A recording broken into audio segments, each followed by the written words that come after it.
nasi tempong. Oh, itu kesukaan saya. Istri saya suka. Nasi tempong itu tempatnya sampai jelek banget. Semi permanen. Itu ditepangin kenceng dikit juga rubuh itu kayak ulang-ulang bangunan. Tapi lucunya ramenya minta ampun. Dan itu udah bertahun-tahun. Padahal kenapa? Produknya apakah ada variasi? Tidak. Itu saja. Tapi kita tahu kalau mau makan tempong enak ya ke situ. Karena dari cita rasanya. Cita rasanya dan harganya affordable, maka orang akan balik lagi ke situ. Pertanyaan saya, dia perlu nggak atmosfer, tempat, seni, bisa? Nggak perlu. Bisnismu sepi, kurang banyak orang yang tahu tentang bisnis kamu. Kita akan kupas gimana sih caranya biar mereka tahu tentang bisnis kamu dan jadi ramai. Ini ada case tadi tentang kafe dan resto.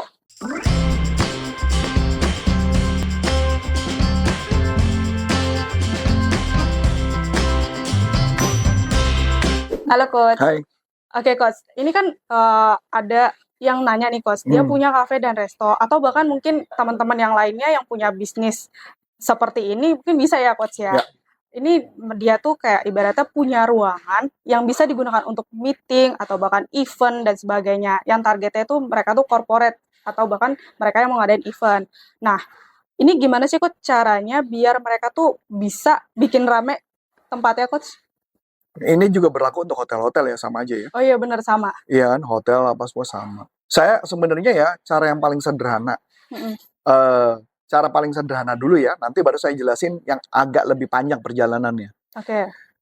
Ada dua hal yang sederhana yang bisa kita lakukan yang cepat banget. Ini saya jelasin dalam waktu singkat juga beres, dan Anda kan bisa ngelakuin dan Anda akan berhasil. Satu, join di komunitas. Join di komunitas yang berkaitan dengan komunitas bisnis. Karena komunitas bisnis akan ngebantu Anda proses supaya orang kenal tentang bisnis Anda. Karena komunitas bisnis akan ngebantu Anda paling nggak memakai tempat Anda. Cara kedua yang paling cepat tapi agak lebih panjang ya, kumpulkan database yang sudah pernah belanja di tempat mereka, sudah pernah merasakan tempat mereka, kontak mereka. Kontak mereka dan undang mereka lagi. Dan tanya apa yang menyebabkan minta pendapat mereka, makanan tentang makanannya, suasana, dan sebagainya. Tanya itu. Tanya pendapat dulu dari pemakaian sebelumnya. Nah, saya kasih contoh. Ini kebetulan pernah ada yang nanya juga ke saya. Tapi bukan kafe dan restoran. Dia itu punya pengiriman barang. Jadi dia kayak model kayak Tiki, kayak model JNT, kayak gitu-gitu. Dia sebelumnya punya 2 tempat. 2 tempatnya tutup, jadi tinggal 1. Tadinya rame, jadi sepi. Dia tanya sama saya, apa yang harus saya lakukan? Saya jawab, gampang. Cari database-nya dia, yang pernah dulu beli sama dia, tanya kenapa. Jangan kita main berasumsi sendiri. Kebanyakan seorang sales mainnya atau pembisnis owner suka berasumsi sendiri. Asumsi kenapa mereka tuh udah pada tidak mau beli dan sebagainya.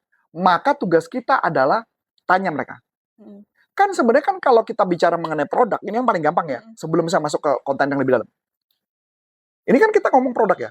Produk tuh ada namanya product life cycle. Produk tuh ada nama product life cycle. Setiap produk itu ada siklusnya. Sampai sini oke? Kita pakai logik. Kemarin kan saya sempat ngobrol sama Lang-Lang. Kalau kamu jual Indomie, kamu jual kemana? Ke orang-orang di sekitar kamu. Dia bilang gitu kan? Kalau orang-orang itu udah bosan, berarti harus kemana? Cari customer baru. Betul dong? Terus kalau mau maintain customer lama, apa yang harus dilakukan? Nggak mungkin kamu jual Indomie. Kamu harus keluar produk baru. Itu yang namanya product life cycle. Jadi kalau product life cycle itu artinya pertama dikenalin produk belum laku banget sampai di satu titik orang udah jenuh, kemudian turun, mati produknya yang ada di kubur. Nah, tugas Anda kita sebagai marketing adalah produknya ketika lagi naik, pada saat sudah mau turun dibuat naik lagi dari produk yang baru. Dari produk yang mungkin produk baru, apalagi kafe. Berarti apa? suasana, mungkin menu makanan, mungkin atmosfernya, dan sebagainya. Supaya siklusnya naik lagi. Oh, berarti dari produk yang lama ini nih, yang udah naik, bisa aja kita mungkin upgrade. Makanya kenapa mesti tanya, apa alasannya orang ke sana? Ya dong. Kalau kecuali bisnis Anda adalah makanan, makanannya enak banget, dan itu adanya hanya di tempat Anda, ya Anda kan baik-baik aja. Tapi akan sampai satu titik pasti akan ada turun lagi. Ketika turun, apa yang harus dilakukan supaya naik lagi? Kan ada dua pilihan. Bikin create produk baru atau mencari customer baru. Ya dong. Berarti segala produk apapun, perhatikan ya, setiap produk yang saya ciptakan, itu pasti rame.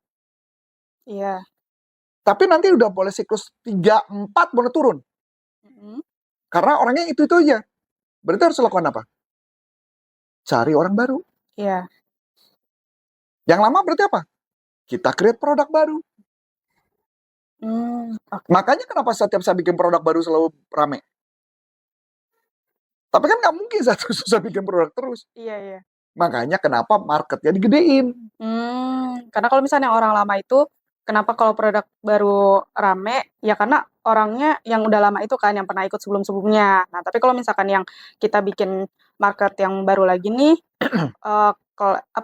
kayak produk yang lama pun bisa di situ. Iya, jadi paham ya. Saya contoh, teman saya punya bisnis. Bikin kafe. Kafenya rame. Dia lihat pola. Ada pola pagi, ada pola siang, dan ada pola sore.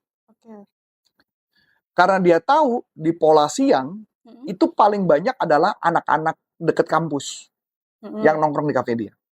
Yang belanjanya cuma aqua atau es teh tawar. Itu nggak ada duit tuh. Tapi dia tahu. Makanya dia create lah produk-produk yang sesuai dengan segmen itu. Pola pagi yang datang adalah bapak-bapak. Bapak-bapak yang usia-usia pensiun, yang suka naik sepeda dan sebagainya, yang suka nongkrong. Minumannya apa? Kopi. Minumannya kopi, berarti makanannya cocoknya apa? Nasi uduk, gorengan, yang makanan-makanan pagi, bubur. Saya jadi lapar ngomongin. Nah, itu menunjukkan bahwa makanannya ngepas. Kalau sore gimana? Terus bagaimana dengan ibu-ibu arisan? Jadi mereka create lah produk-produk yang sesuai. Pertanyaannya, dia buat makanannya makanan Indonesia semua. Dia buat nggak spaghetti? Enggak. Padahal ada permintaan? Ada. Karena produk, makanya balik lagi. Ketika kita mau meluncurkan satu buah produk apa yang mau Anda tawarkan? Dan itu belum kayak ibaratnya gini, Coach. Kalau misalkan emang ada permintaan dari salah satu atau salah dua customer terkait produk baru, kalau misalnya emang itu nggak sesuai sama entah value dari bisnisnya dia, ya nggak usah gitu. Nggak usah. Oke. Saya ambil contoh lagi. Kemarin saya ada satu tempat makan nasi tempong. Oh, itu kesukaan saya. Istri saya suka. Nasi tempong itu tempatnya sampai jelek banget. Semi permanen. Itu ditepangin kenceng dikit juga rubuh itu kayak udah dibuang. Tapi lucunya ramenya minta ampun. Dan itu udah bertahun-tahun. Padahal kenapa?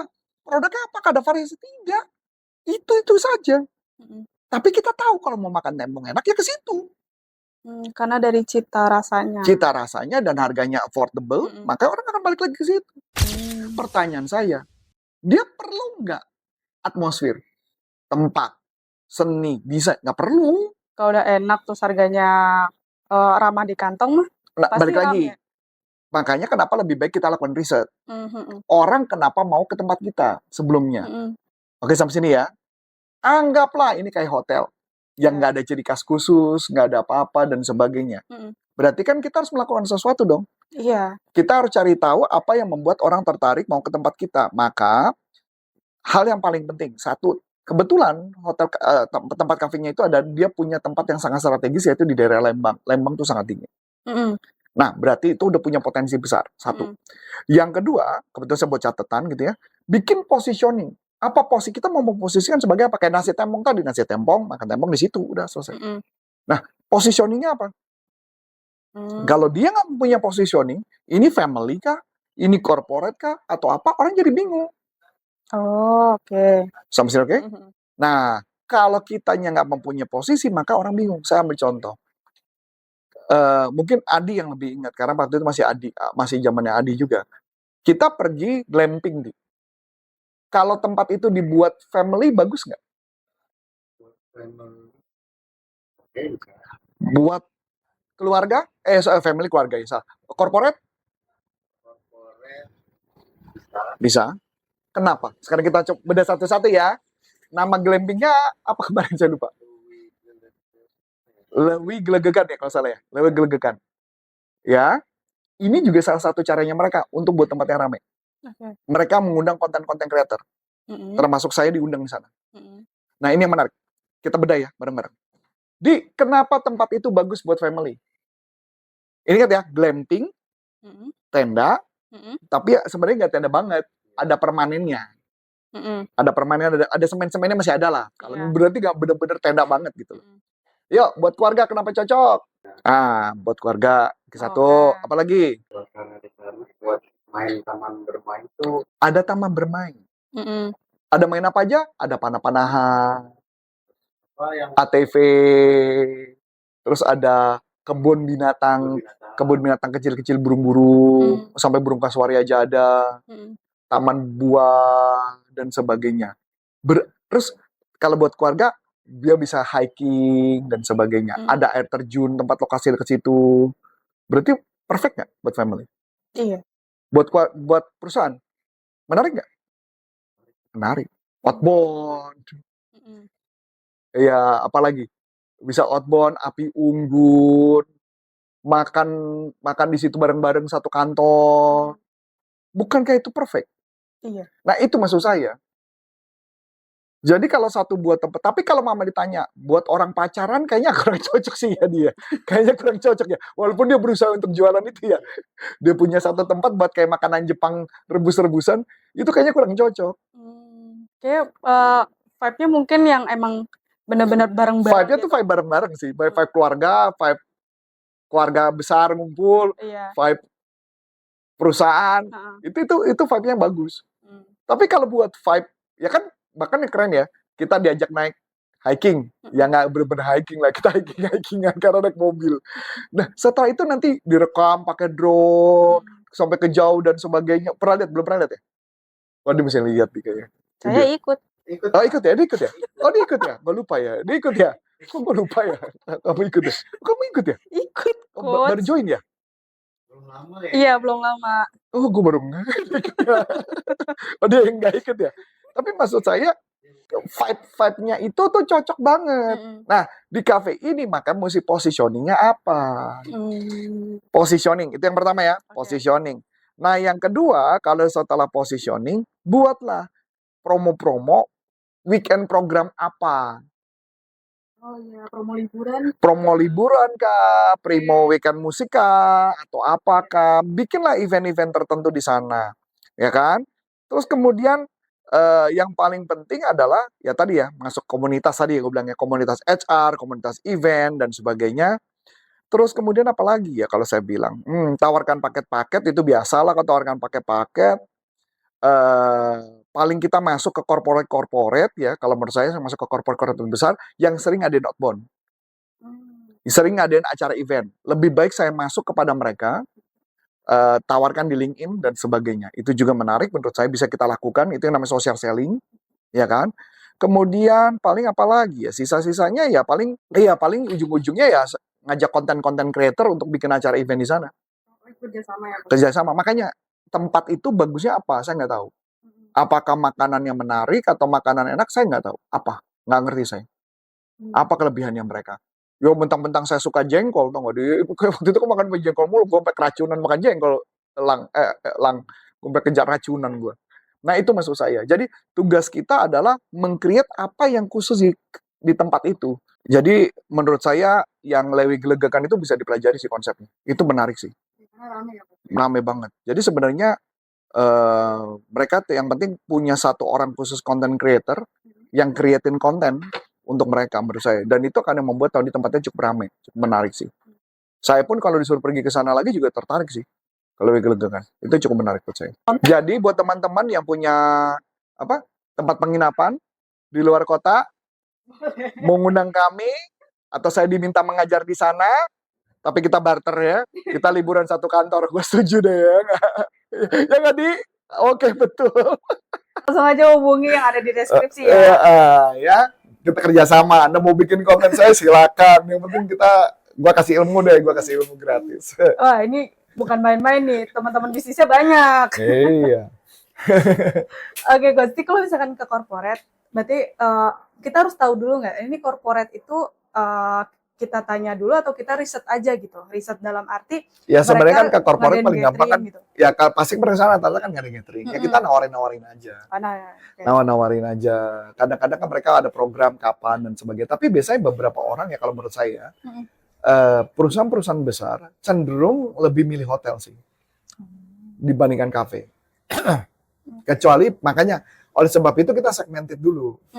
Karena kadang-kadang mereka butuh bukan hanya meeting, tapi ada tempat penginapan apa enggak. Karena itu yang isunya mereka. Iya benar. Kecuali tempat itu ada kerjasama dengan siapa, dalam jadi bisa pakai dua-duanya. Kalau cuma only dan acara, event dan sebagainya, jarang ya orang pakai di satu tempat tertentu. Kecuali mungkin buat ibu-ibu arisan, ibu-hiburan itu mungkin bisa. Kalau corporate gathering kayaknya jarang sih. Itu sih kalau saya bilang. Oke. Wah, menarik banget nih. Kalau misalnya teman-teman ada pertanyaan seputar penjualan, itu teman-teman bisa banget tanya di kolom komentar atau bahkan teman-teman bisa join langsung di grup WhatsApp kita yang nantinya bisa diskusi langsung bareng Coach Arif. Untuk linknya ada di deskripsi ya. Mungkin cukup sekian dari aku, Aulia. Dan saya Coach Antoni Syarif, terima kasih, sukses buat Anda, sampai jumpa. Salam performance. Bye-bye.